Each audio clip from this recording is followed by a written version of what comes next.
Not all logos need color, but when they do need color, it could be a huge part of crafting a logo's feeling, mood, vibe, and tone. You might already be familiar with the color wheel, an organization of color hues in a circular format.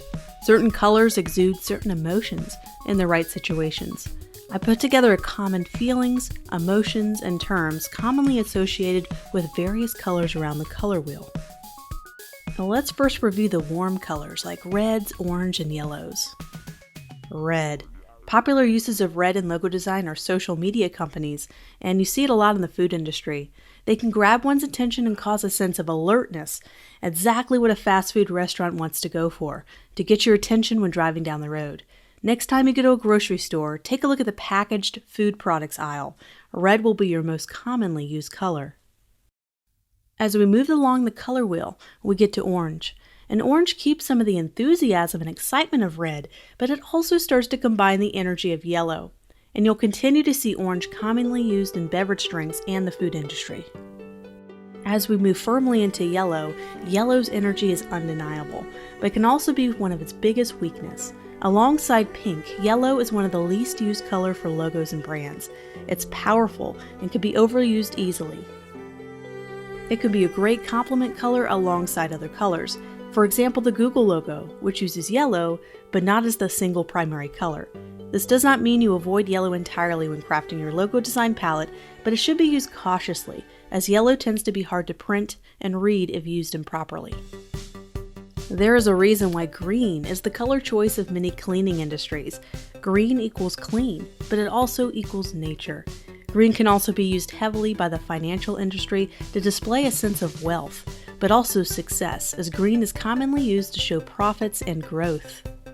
As you can see, green can mean many things: cleanliness, natural, organic, and success. There's no wonder that alongside blue, green is one of the most commonly used color palette choices used by major brands. Cyan. A unique color, not as commonly used as some of the others like green and blue, but it combines green's organic clean feeling and blue's calmness to create its own unique blend of the two. You may commonly see biotech startups use cyan. Blue is the most commonly used color for brands worldwide, and there's many reasons why, because it evokes emotions like stability and calmness. Banks love to use the color blue for that reason, especially with banks losing trust since the 2008 recession. You also see it used by industrials and those in the manufacturing industry. The healthcare industry loves purple. It mixes a bit of the stability and calmness of blue, yet it starts to take on a bit of warmth and vibrant tones, giving it a little kick. Purple is commonly associated with royalty and sophistication. It's also commonly used in the hospitality industry for that very reason. As we start to move along the color wheel back around to the energetic, powerful, warm colors, we start to adapt a sense of passion and love. Pink is a tough color to use because of its strong association with it being a woman's color, but I think pink hues have a chance to really shine as that mindset starts to shift in the future. When creating this color wheel graphic, I started to really see the connections all these colors start to make. In basic color theory, the color and the color that's the exact opposite color on the other side of the wheel is called a complement color. And these color combinations seem to work well together because of this association. And they also have the most contrast of all the color combinations because they're on the opposite of each other, which helps. For example, yellow and purple are opposites on the color wheel, thus complementary colors. But I also noticed when it comes to color psychology that they're also both the least used colors in logo design. Analogous colors are those on the color wheel that are next to each other, and they have the most sense of harmony as they do not jump wide distances in the color wheel, having a lower contrast and having less conflicting color palettes. I found it very interesting that analogous colors make great logo combinations because of this sense of harmony. It was also interesting to note that the color blue was associated with a reduction in appetite, and I don't think that's by accident, as the food industry gravitates more toward the warmer reds and oranges. It is fascinating that the colors used by top social media websites were either blue or red, with other colors being used a lot less. The fact that blue and red are polar opposites in terms of being on the color wheel and color psychology, it was telling that social media companies wanted to evoke strength or calmness depending on what the platform was. Not all logos use just one color. Companies and logos can evoke several different emotions around this color wheel by combining colors to create a logo color combo or color palette. Some logos have one primary color, but this can also exist by using several chosen secondary colors, so it can adapt to many different situations. This color wheel graphic is available as a downloadable resource in this class if you really wanted to take the time and study it in more detail. Finally, another great resource that's available online to you is color.adobe.com. This is a great resource for finding and applying color harmony rule to the color wheel.